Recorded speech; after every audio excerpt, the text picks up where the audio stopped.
Hey guys, Assalamu alaikum. This is Abdur Rahman and welcome to my YouTube channel.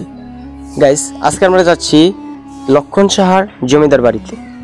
আমরা বর্তমানে আছি ডাঙ্গা রুটে। লক্ষণ সাহার জমিদার বাড়িতে যাইতে হলে আপনাকে অবশ্যই ডাঙ্গা রুটে আসতে হবে এবং এই ডাঙ্গা রুট দিয়ে আপনাকে এই জমিদার বাড়িতে যাইতে হবে। আজকের এই ভিডিওতে আমরা জানবো জমিদার বাড়ি সম্পর্কে অজানা তথ্য। তাই যারা আজকের এই ভিডিওটি দেখতেছেন আপনারা অবশ্যই আজকের এই ভিডিওটি পুরো ভিডিওটি দেখেন। আপনারা আজকে জমিদার বাড়ি সম্পর্কে বিস্তারিত জানতে পারবেন।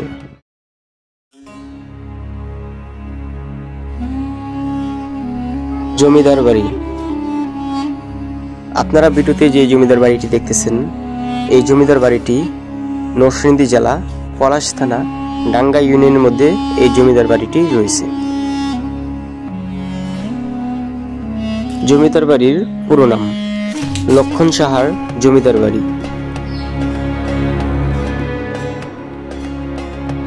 আজকের ভিডিওতে আমরা জানবো এই জমিদার বাড়ি সম্পর্কে। জমিদার বাড়ি, লক্ষণ সাহার জমিদার বাড়ি নরসিংদীর পলাশ উপজেলার ডাঙ্গা ইউনিয়নের জয়নগর এলাকায় অবস্থিত 100 বছরের পুরানো জমিদার বাড়িটি আজও কালের সাক্ষী হয়ে দাঁড়িয়ে আছে। এই জমিদার বাড়িটি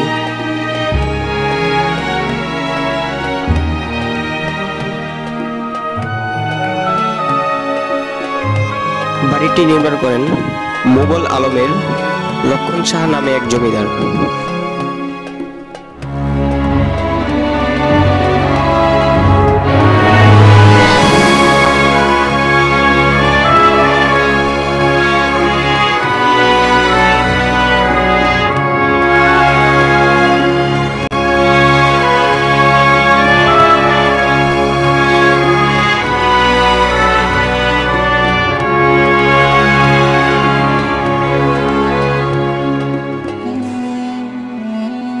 চব্বিশ কক্ষ বিশিষ্ট এই জমিদার বাড়ির পাশেই রয়েছে ছোট্ট আকারের কারুকার্য খচিব মন্দির।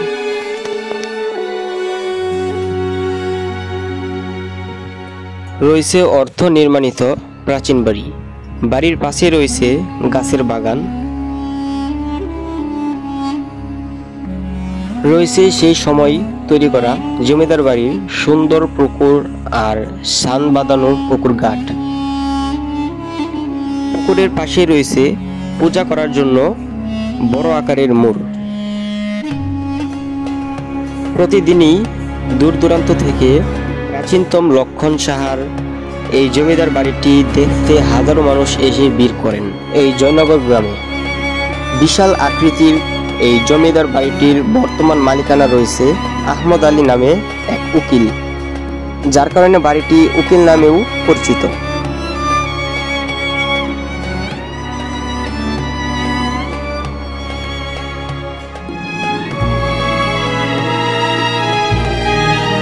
এখানকার স্থানীয়দের সাথে কথা বলে জানা গেছে স্বাধীনতার পর জমিদার লক্ষণ সাহার নীতি বৈদ্য নারায়ণ সাহা জমিদারে রেখে যাওয়া সমস্ত সম্পত্তি আহমদ আলীর কাছে বিক্রি করে বর্তমানে নারায়ণগঞ্জ চলে যান।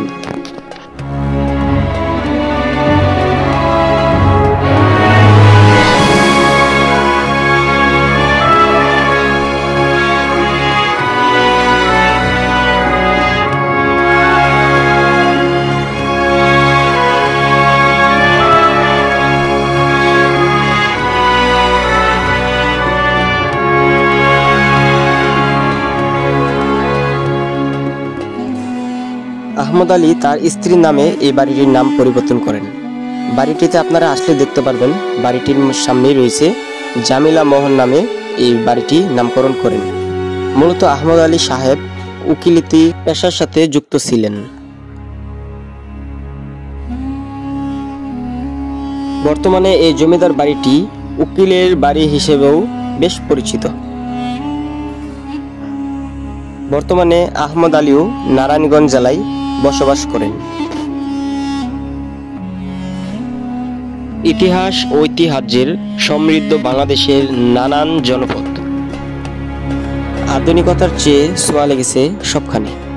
তার আড়ালে সেই সব ঐতিহাসিক স্থাপন ঢাকা পড়লেও এখনো যেন মহাখালের কথা বলে ওঠে, যেন সেই সময়ের অনেক কিছুই ঘুরে ফিরে আসে কল্পনায়। এইরকম এক জায়গায় নাম জয়নগর, সেখানে দাঁড়িয়ে আছে লক্ষণ সাহার এই জমিদার বাড়ি। আমরা এখন আছি এই জমিদার বাড়িটির দ্বিতীয় তলার ছাদে। আপনারা এখানে আসলে দেখতে পারবেন সেই আগেকার ঐতিহ্য, সেই পুরাতন জমিদার বাড়িটি এখনো ঠিক আগের মতোই রয়েছে।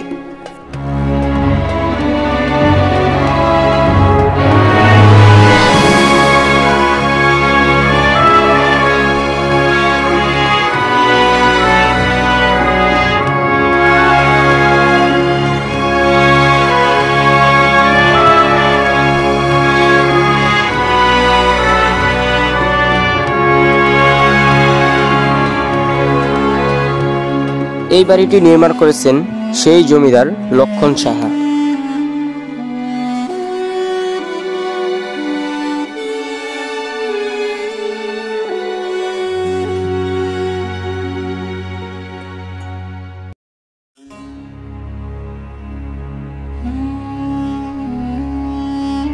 আমরা এখন আছি এই জমিদার বাড়ির সামনে। সামনে থেকে দেখতে অনেকটাই সুন্দর, আপনারা আসলে অবশ্যই দেখতে পারবেন। এই জমিদার বাড়িটি দেখার জন্য আমরা দুইজন আসছি, আমি এবং আমার বন্ধু। আপনারা ভিডিওতে দেখতে পারতেছেন।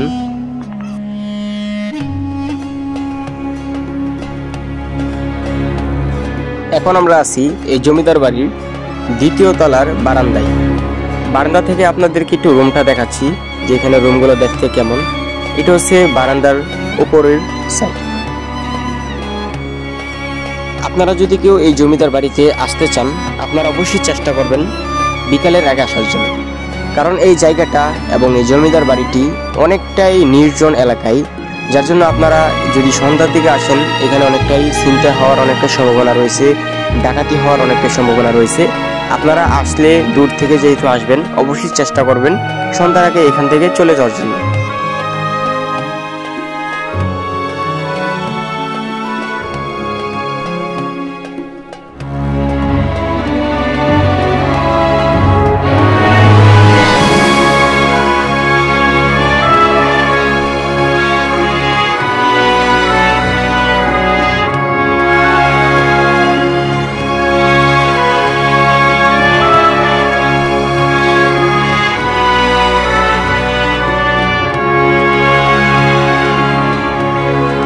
আমরা এখন আছি এই জমিদার বাড়ির দ্বিতীয় তলার ছাদের পিছনের অংশে। এখানে আপনারা দেখতে পারতেছেন কয়েকজন লোক উপরে ওঠার জন্য চেষ্টা করছে। আসলে ওই জমিদার বাড়ির ছাদে ওঠার কোনো উপায় নেই বা কোনো রাস্তাও নেই, যার জন্য আপনারা দেখতে পাচ্ছেন একটু আগে এখানে এই দুইটা লোক উপরে ওঠার চেষ্টা করছে, উপরে ওঠার জন্য, উপরে কি আছে দেখার জন্য। ছাদের পিছনের অংশে ওঠার পর দেখা যাচ্ছে জমিদারের সেই বাগানটি, যেখানে জমিদার বিভিন্ন ফুল ফলের বাগান করত।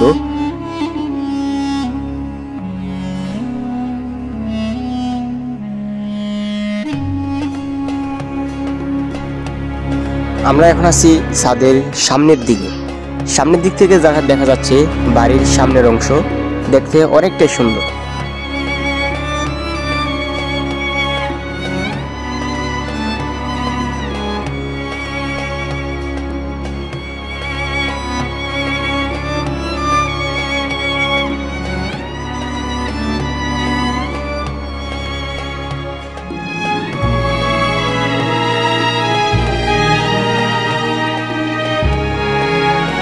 এখন আপনারা ভিডিওতে যে বাড়িটি দেখতে পাচ্ছেন, এটি হচ্ছে আপনাদেরকে যে প্রথমে বলেছিলাম মন্দিরের পাশে রয়েছে ছোট্ট আকারের খচিপ মন্দির।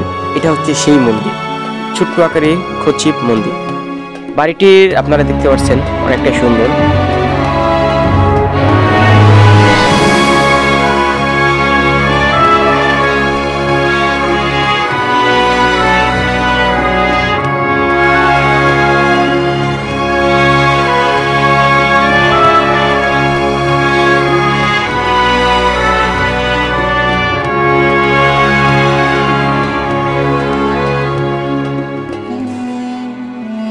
তো যাই হোক, আমার এই জমিদার বাড়ি সম্পর্কে অনেক কিছুই জানা বাকি আছে।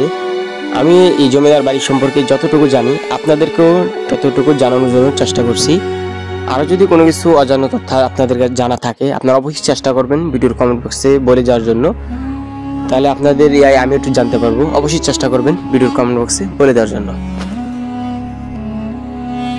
আমরা এখন আছি বাড়িটির ডান পাশে, অর্থাৎ বাড়িটির পুকুরের সামনে। বাড়িটি উঁচা হওয়ার কারণে পুকুরের সামনে থেকে দেখতে অনেকটাই সুন্দর লাগছে।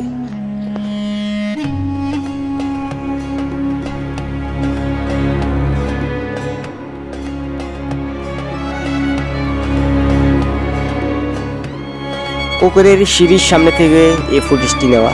আপনারা দেখতে পাচ্ছেন পুকুরের সিঁড়ি থেকে ফুটেজটি নেওয়া। এই ফুটেজটি কতটাই সুন্দর লাগছে। আপনারা এখন যে মন্দিরটি দেখতে পাচ্ছেন, ছোট্ট আকারে যে মন্দিরটি, এটি হচ্ছে পুকুরের পাশে মূলত এই মন্দিরটি পূজা করার জন্য এই মন্দিরটি এখানে তৈরি করা হয়েছে। তবে এখানে ছিল 4-5টার মতো, ওইগুলো ভেঙে পড়ে যাওয়ায় শুধুমাত্র এখানে রয়েছে একটি মন্দির।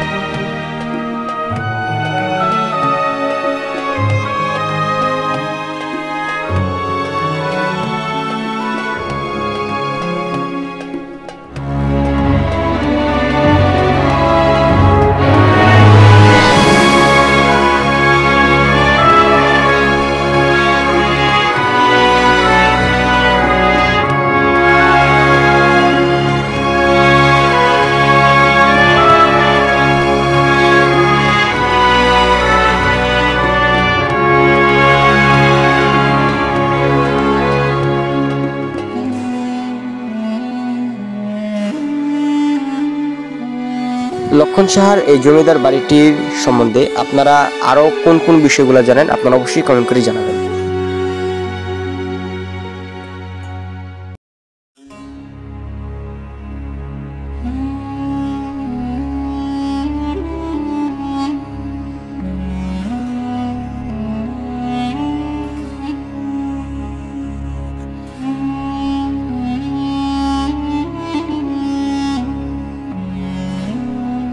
আমরা যে ভিডিওটি করতেছি এই ভিডিওটি করার সময়টা হচ্ছে সন্ধ্যাবেলা, বিকাল প্রায় শেষ পর্যায়ে, যার জন্য আপনারা ভিডিওটির এমন দেখতে পাচ্ছেন। ভিডিওটা আসলে যদি আমরা দুপুরবেলা এখানে আসতাম তাহলে কিন্তু আপনারা অবশ্যই সুন্দর ফুটেজ দেখতে পারবেন। আপনারা যদি এখানে বাড়িটি আসতে চিন্তা ভাবনা করেন তাহলে চেষ্টা করবেন দুপুরবেলা আসার জন্য, তাহলে আপনারা এখানে অবশ্যই দেখতে পারবেন সুন্দর সুন্দর দৃশ্য এই বাড়িটি।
আপনাদেরকে চেষ্টা করছি এই লক্ষণ সাহার জমিদার বাড়ি সম্পর্কে কিছু জানানোর জন্য এবং বাড়িটি দেখানোর জন্য। তো আমার পক্ষে যতটুকু সম্ভব হয়েছে আপনাদেরকে জানাইছি এবং এই বাড়িটিও দেখাইছি।